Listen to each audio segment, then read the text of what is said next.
الحمد لله وكفى والصلاة والسلام على سيد الرسل وخاتم الأنبياء. أما بعد فأعوذ بالله من الشيطان الرجيم. بسم الله الرحمن الرحيم. وإذا تتلى عليهم آياتنا بينات قال الذين لا يرجون لقاءنا ائت بقرآن غير هذا أو بدله قل ما يكون لي أن أبدله من تلقاء نفسي إن أتبع إلا ما يوحى إلي إني أخاف إن عصيت ربي عذاب يوم عظيم. صدق الله مولانا العظيم.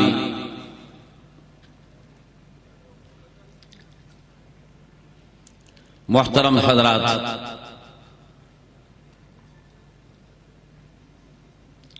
آج کی یہ محفل حسن قرات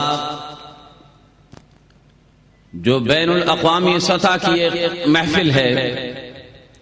اور اس میں پورے عالم اسلام سے قرائے کرام شرکت فرما رہے ہیں، اس محفل کے انعقاد پر جامعہ بن نوریہ کی انتظامیہ، خاص طور پر جامعہ بن نوریہ کے سرپرست حضرت قاری عبدالحلیم صاحب اور ان کے صاحبزادے جامعہ بن نوریہ کے رئیس حضرت مولانا مفتی محمد نعیم صاحب اور اس کے علاوہ ادارے کے اساتذہ اور ملازمین، تمام حضرات کی خدمت میں مبارکباد پیش کرتا ہوں کہ انہیں یہ سعادت میسر آئی کہ ایسی مبارک محفل کا انہوں نے انتظام کیا کہ جس میں اللہ کے قرآن کو پڑھا جا رہا ہے. سب سے پہلے تو میں آپ حضرات کو ایک خوشخبری سنانا چاہتا ہوں. سرکار مدینہ سید دو عالم صلی اللہ علیہ وسلم ارشاد فرماتے ہیں، ان للہ ملائکۃ سیاحین، اللہ رب العزت کے دنیا کے اندر سفر کرنے والے اور چلنے پھرنے والے فرشتے متعین ہیں،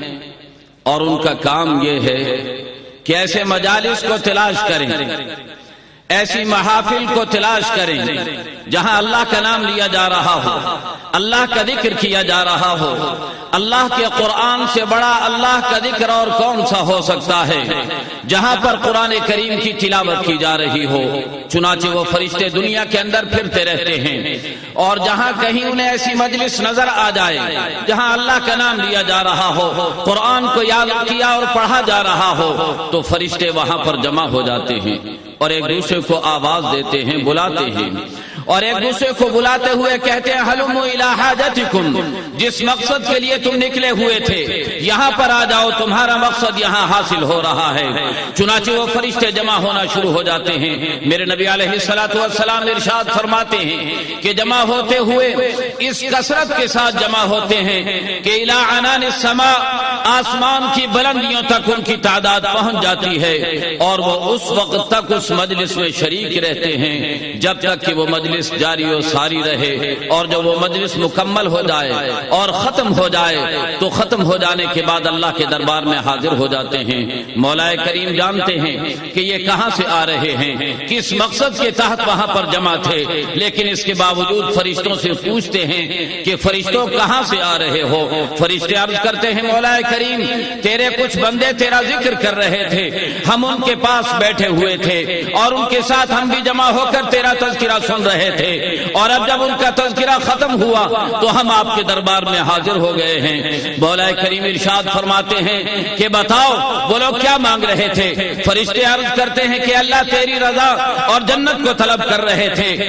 مولا کریم ارشاد فرماتے ہیں کہ فرشتوں بتاؤ وہ کس چیز سے پناہ مانگ رہے تھے. تو فرشتے عرض کرتے ہیں مولا کریم تیری ناراضگی اور جہنم سے پناہ مانگ رہے تھے. تو رب کریم ارشاد فرماتے ہیں میرے فرشتوں تم گواہ رہو کہ وہ جو طلب کر رہے تھے جنت اور میری رضامندی تو میں نے انہیں عطا فرما دی، اور جس چیز سے پناہ مانگ رہے تھے جہنم اور میری ناراضگی تو میں نے اس سے بھی انہیں پناہ عطا فرما دی ہے. اور سنو میں نے ان سب کو مغفرت کرنے اور بخشنے کا فیصلہ کر دیا ہے. ایک فرشتہ کہتا ہے کہ رب کریم ان میں ایک ایسا انسان بھی تھا اور ایسا آدمی بھی تھا جو اس مجلس کے لیے حاضر نہیں ہوا تھا، تیرا ذکر سننے کے لیے نہیں آیا تھا، یوں چلتے چلاتے ہوئے آ کر کے بیٹھ گیا تھا، نظارہ بازی کے لیے آیا تھا، محض دیکھنے کے لیے وہاں پر آیا ہوا تھا۔ تو رب کریم ارشاد فرماتے ہیں میرے فرشتوں اولئک قوم لا یشقی بہم جلیسہم، یہ میرا ذکر کرنے والے،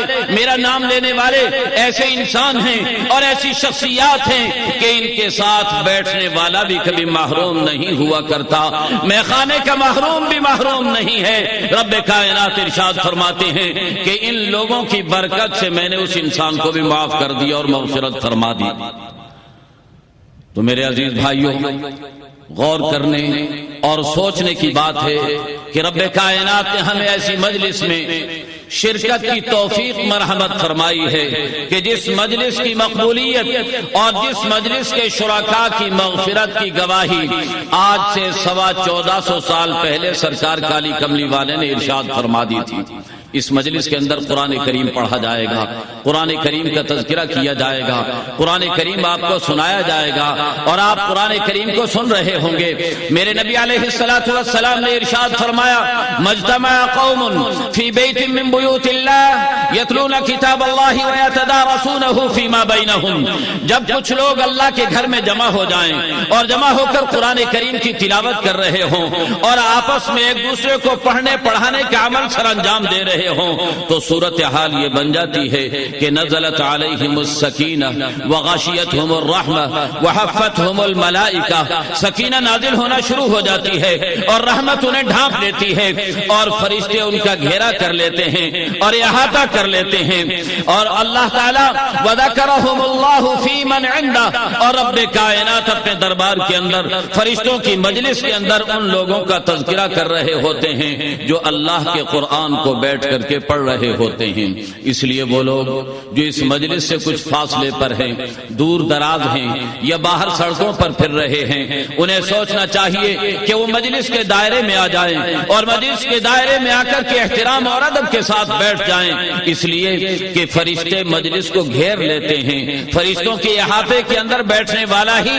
فضائل کا مستحق ہو سکتا ہے اور ان فضائل سے استفادہ کر سکتا ہے۔ یہ قرآن کریم کی مجلس جو سجائی گئی ہے اور اس قرآن کریم کو پڑھنے کا جو اتنا بڑا اہتمام کیا گیا ہے، دنیا کے مختلف ملکوں سے اور مختلف علاقوں سے مزامیر آل داؤد رکھنے والے افراد آ رہے ہیں اور آپ کو قرآن کریم پڑھ کر کے سنائیں گے اس کے اغراض کیا ہیں، اس کے مقاصد کیا ہیں، قرآن کریم انسانیت کو کیا تعلیم دیتا ہے۔ دیکھیے جب یہ قرآن اترا ہے تو دنیا نے دیکھا تھا کہ جن لوگوں پر یہ قرآن اتر رہا تھا، جن سے یہ قرآن خطاب کر رہا تھا، ان لوگوں کی دنیا میں کوئی حیثیت نہیں تھی، دنیا انہیں مانتی نہیں تھی، دنیا انہیں جانتی تک نہیں تھی، اقوام عالم کے پلڑے میں ان کا کوئی وزن ہی نہیں تھا اور انہیں کوئی جانتا تک نہیں تھا، نہ ان کی کوئی سیاسی حیثیت تھی، نہ ان کی کوئی معاشی حیثیت تھی اور نہ وہ علمی اعتبار سے دنیا کے اندر قابل ذکر تھے۔ لیکن جیسے ہی وہ قرآن کے دامن میں آئے ہیں اور قرآن کریم کو انہوں نے قبول کیا ہے تو قرآن کریم کی تعلیمات نے ان کی زندگیوں کے اندر ایک انقلاب برپا کیا تھا۔ وہ انقلاب کیا تھا جو ان کی زندگیوں کے اندر آیا ہے؟ وہ انقلاب وہ تھا کہ جس کے نتیجے کے اندر وہ بکریوں کے چرواہے انسانیت کے امام بن کے کھڑے ہو گئے تھے اور ان لوگوں نے پوری انسانیت کو درس سیاست بھی دیا، درس اقتدار بھی دیا، درس معیشت بھی دیا اور علم کی گتھیاں بھی سلجھا کر کے دکھائیں اور دنیا کو یہ بتا دیا کہ دنیا والوں اس قرآن کے اندر وہ قوت ہے اور اس قرآن کے اندر وہ جان ہے کہ اس قرآن کریم کے دامن میں آنے والے جب اس قرآن کریم کے دامن میں آتے ہیں اور اس قرآن کریم کو قبول کرتے ہیں تو ان کی کیفیتیں کیسے بدلا کرتی ہیں۔ جو قرآن کو نہ مانے وہ ویسے کے ویسے رہ جایا کرتے ہیں، بلکہ اور دنیا کے اندر اپنے لیے ذلت اور رسوائی کا سامان کر لیا کرتے ہیں۔ لیکن جو قرآن کریم کو مان لیتے ہیں، قرآن کے دامن میں آ جاتے ہیں، تو دنیا نے دیکھا کہ قرآن کے دامن سے میں آنے سے پہلے ابو ابو قحافہ کا بیٹا ابو بکر تھا، قرآن نے اس میں انقلاب برپا کیا اور صدیق اکبر بنا کر کے اسے کھڑا کیا۔ قرآن کریم کے دامن میں آنے سے پہلے خطاب کا بیٹا عمر تھا، قرآن کے دامن میں آیا تو قرآن نے اسے فاروق اعظم بنا کر کے کھڑا کر دیا۔ قرآن کریم کے دامن میں آنے سے پہلے عفان کا بیٹا عثمان تھا، قرآن کے دامن میں آیا تو غنی اور ذو النورین بن گیا۔ قرآن کریم کے دامن میں آنے سے پہلے ابو طالب کا بیٹا علی تھا، لیکن قرآن کے دامن میں آنے کے بعد علی مرتضی اور حیدر کرار بن گیا۔ قرآن کریم کے دامن میں آنے سے پہلے حبشہ کا بلال تھا اور قرآن کریم کے دامن میں آنے کے بعد مؤذن رسول بن گیا۔ قرآن کریم کے دامن میں آنے سے پہلے فارس کا سلمان تھا، لیکن جیسے ہی قرآن کے دامن میں آیا تو سلمان منا آل البیت کا خطاب اسے نصیب ہو گیا اور سرکار نے فرما دیا کہ سلمان تو میرے خاندان کا ایک فرد ہے۔ میں عرض یہ کر رہا ہوں کہ ان محافل قرات کا ایک سب سے بڑا مقصد یہ ہے کہ مسلمان کی زندگی کے اندر انقلاب آ جائے اور مسلمان اس طریقے پر دنیا کے لیے ایک نمونہ بننے کی کوشش کرے جس طریقے پر صحابہ کرام نے اس قرآنی تعلیمات سے استفادے کے نتیجے کے اندر دنیا کے لیے امامت اور سیادت کو ثابت کر کے دکھایا تھا۔ اور دوسری بات یہ ہے کہ اس قرآن کریم کے اندر یہ بھی ایک بڑا کمال پایا جاتا ہے کہ اس قرآن کریم میں مقناطیسی طاقت ہے، مقناطیسی قوت ہے۔ یہ قرآن کریم دنیا کے لوگوں کو اپنی طرف کھینچ لیتا ہے، اور دنیا میں کتنا انتشار ہو، کتنی لڑائیاں ہو، کتنا جنگ و جدل ہو، ذرا آپ عرب کے بدوؤں سے پوچھ کر کے دیکھیے جنہیں 100 سال تک اور 300 سال تک جن کے اندر جنگیں جاری رہا کرتی تھی، جن میں انتشار اور اختلاف رہا کرتا تھا، لیکن اس قرآن کریم نے آ کر کے ان سب کو یکجا کر دیا، سب کو باہم متحد کر دیا۔ اور قرآن نے دنیا کو یہ پیغام دیا وَاعْتَصِمُوا بِحَبْلِ اللَّهِ جَمِيعًا، اللہ کی رسی کو مضبوطی سے تھام لو۔ اس قرآن کریم نے یہ پیغام دیا کہ تم نے اپنی جتنی بنیادیں بنا رکھی ہیں اپنی علیحدگی کے لیے، تم نے جس قدر اپنے آپ کو انتشار کے حوالے کیا ہوا ہے، ان ساری بنیادوں کو اپنا پاؤں تلے رون کر قرآن کریم کے نام پر باہمی طور پر متحد ہو سکتے ہو۔ شاعر مشرق نے اسی آواز کو بلند کیا ہے، وہ کہتے ہیں بتان رنگ و بو کو چھوڑ کر